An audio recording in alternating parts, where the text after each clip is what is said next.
Hi, I'm Steve Younis. Welcome to the Speeding Bulletin, your weekly Superman video, bringing you up to speed on what took place during the week January 20th, January 26th, 2017.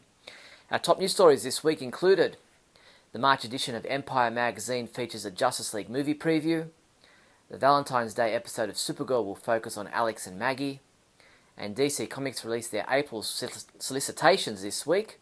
Let's check out these news stories and more in this week's Speeding Bulletin.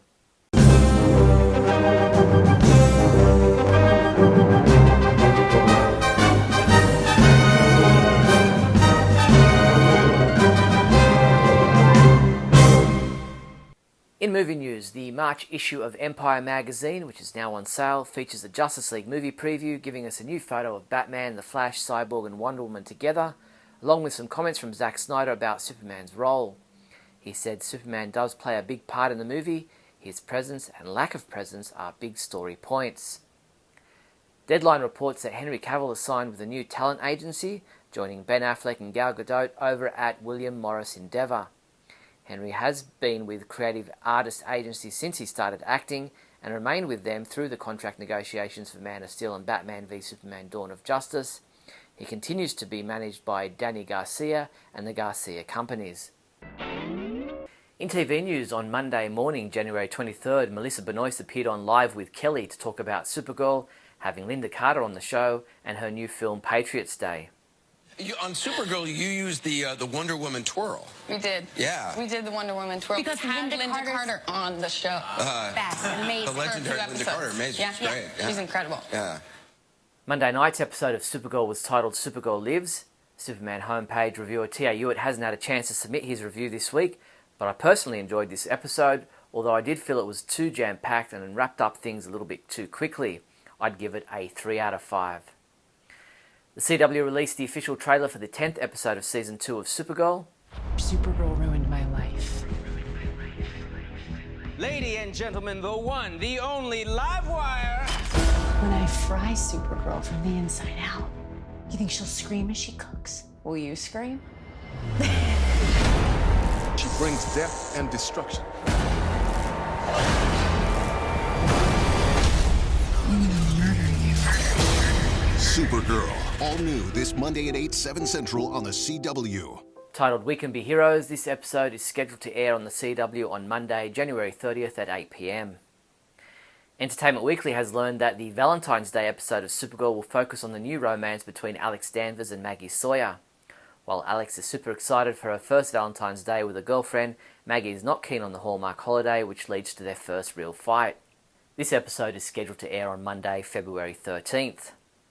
The CW has released the official description for the 11th episode of Season 2 of Supergirl, titled The Martian Chronicles. In this episode, Armek, a white Martian, descends on National City intent on taking M'gann back to Mars to face her punishment as a traitor. Hank and Supergirl determine the best way to keep M'gann safe is to bring her to the DEO. However, when it's revealed that Armek shapeshifted into M'gann and is now loose in the building, the team realise he could be disguised as any one of them. This episode is scheduled to air on the CW on Monday, February 6th. Melissa Benoist and Grant Gustin will reunite with former Glee cast member in Darren Criss when he takes on the role of Music Meister for the upcoming The Flash Supergirl musical crossover. DC Comics released new details about this crossover, telling us that the musical crossover will begin during the Monday, March 20th episode of Supergirl, with most of the action taking place in the Flash episode on Tuesday, March 21st, which is titled Duet. Melissa recently sat down with Build at AOL to talk about the upcoming musical crossover. I think it's going to be really fun, and I got to read the script. I think it's really clever. I think those two characters, Flash and Supergirl, kind of lend themselves to that. They're so joyful and positive. So I'm excited. I'm excited for it. There's another Superman reference in a new promo for Powerless, the workplace comedy set on one of the worst insurance companies in America, which exists within the DC universe. Emily Locke, the Director of Research and Development at Wayne Security, played by Vanessa Hudgens, watches on as a scientist shows off his newest invention, kryptonite glass for office building windows. Powerless premieres in the USA on Thursday, February 2nd at 8:30 p.m. on NBC. In comic book news, DC Comics released their April 2017 solicitations this week, and we highlighted for you all the Superman-related comics and products listed. Of special note was Action Comics 977, in which, following his epic struggle against Superman examines his entire history, the birth of John, the marriage of Lois and Clark, their lives at the Daily Planet, to discuss who tried to destroy his life, who is waiting in the shadows, who is Mr. Oz, all the questions the Man of Steel cannot answer alone. It is time for him to unite the entire Superman family. And Superman number 20, where as the smoke clears, the Kents are faced with leaving Hamilton to go back to Metropolis, but someone or something doesn't want them to leave. Batman and Robin discover something is mysteriously wrong with the son of Superman, he's losing his powers. Check out the complete list of Superman-related comic books in the April solicitations at our website now. DC Entertainment revealed all new details for the highly anticipated Injustice 2 comic book series, inspired by the upcoming video game.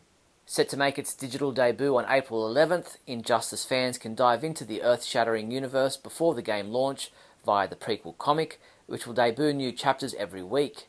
DC also announced that fan-favourite artist Bruno Redondo will join series writer Tom Taylor as the book's lead artist.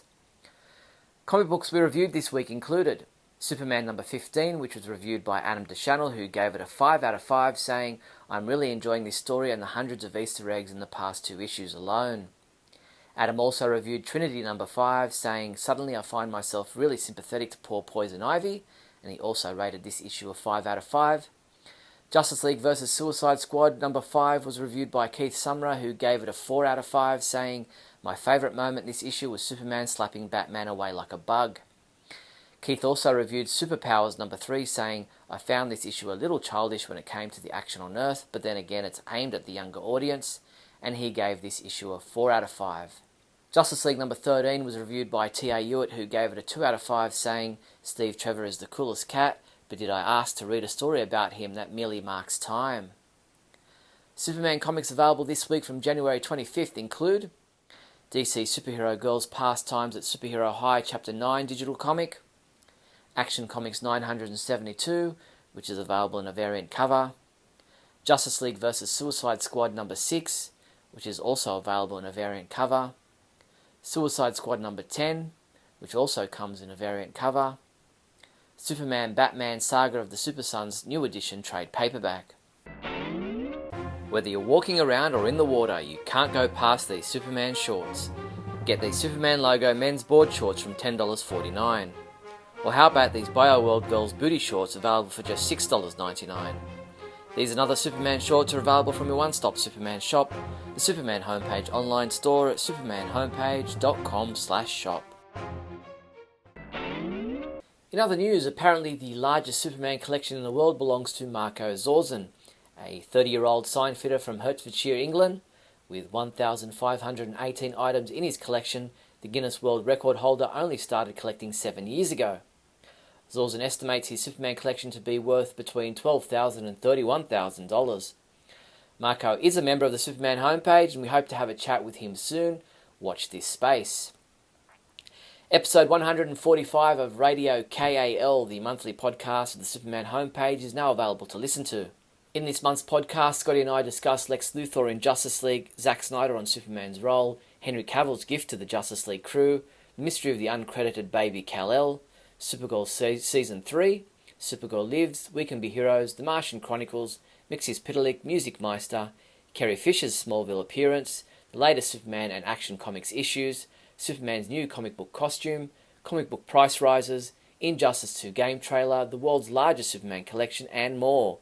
You can check it out at supermanhomepage.com/radio. That's all the news there was for the week January 20th to January 26th. Before I sign off, a quick note to let you know that there won't be a Speeding Bulletin video next week. So until next time, I'm Steve Younis from supermanhomepage.com. Great Scott! Great Scott! Great Scott!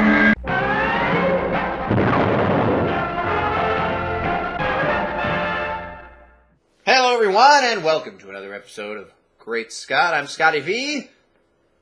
Good to see you. Today I want to talk a little bit about Justice League Action. We're a few episodes in. I think they've shown 5. It's a weird thing that the Cartoon Network does. They have shows that they seem to really like, Adventure Time and the weird one with, I don't know, Rick and Morty. That wasn't the weird one I was talking about. There's other ones. There's a Gumball Machine thing. That might be Adventure Time, or I think Adventure Time has a guy with a... Anyway, Teen Titans Go. You can see these everywhere. They are on every 10 minutes. They're half-hour-long shows. They have whole blocks of them. They play them for a marathon. They play them all day. It seems like every time my kids turn it on, they're able to find Teen Titans Go. And I gotta be honest, I laugh a lot at Teen Titans Go. It's meant to be funny. It's meant to be silly. It's meant to be goofy. It's not necessarily respectful to the actual personalities or heroic daring do's that the Teen Titans do in comic books or in the more serious show. But this is just kind of a goofy, funny comedy take on it, much like Batman Brave and the Bold. It was, I mean, he did heroic things in that show, whereas in Teen Titans Go, it seems like all they do is mess things up and fight with each other. But for Justice League Action, first of all, it's a 15-minute show, and the episode's not even 15 minutes. Because I think there's a commercial in the middle, so it's probably like 12 minutes total. And there's only one new episode a week, and it launched at night, much like Superman the Animated Series, Justice League. They were a prime-time launch on Cartoon Network at 8 p.m. or something.